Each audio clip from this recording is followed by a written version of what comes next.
গুজবের তো একটা লিমিটেশন থাকে, ঠিক আছে, কিন্তু কেমন গুজব যে ডক্টর ইউনূস দেশে তো ফিরবেনই না, ডক্টর ইউনূসকে নাকি সুইজারল্যান্ড থেকে গ্রেপ্তার করা হয়েছে।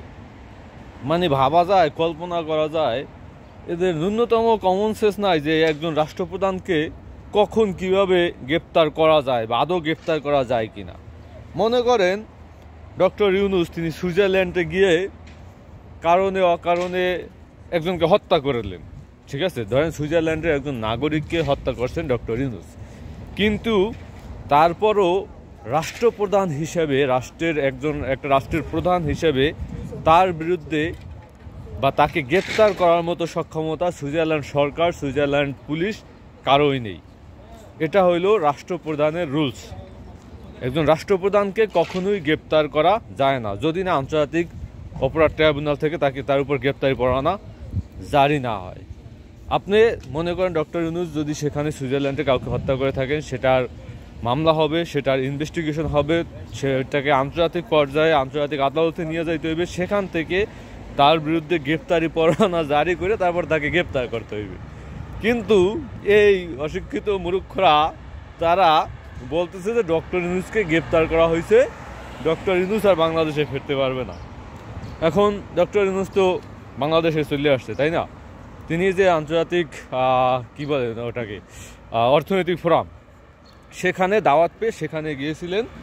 বাংলাদেশের কোনো ইতিহাস নাই যে এই ধরনের অর্থনৈতিক বিশ্ব ফোরামে আসলে যোগদান করেছেন পূর্বে।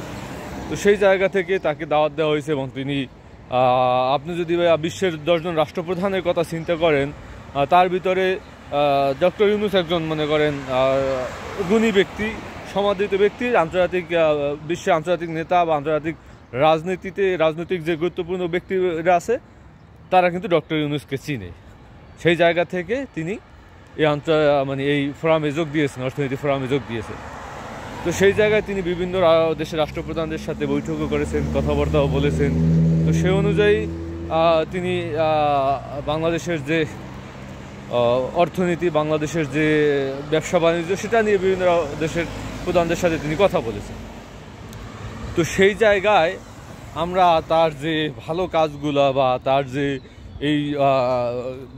এই ফোরামে অংশগ্রহণের মাধ্যমে রাষ্ট্রের যে একটা উপকার, রাষ্ট্রের যে একটা একটা ধাপ যে এগিয়ে যেতে পারে, এই ধরনের আলোচনা, এই ধরনের কথাবার্তা না বলে বরঞ্চ আমরা কি ছড়াইলাম তার বিরুদ্ধে গুজব যে তাকে গ্রেফতার করা হয়েছে।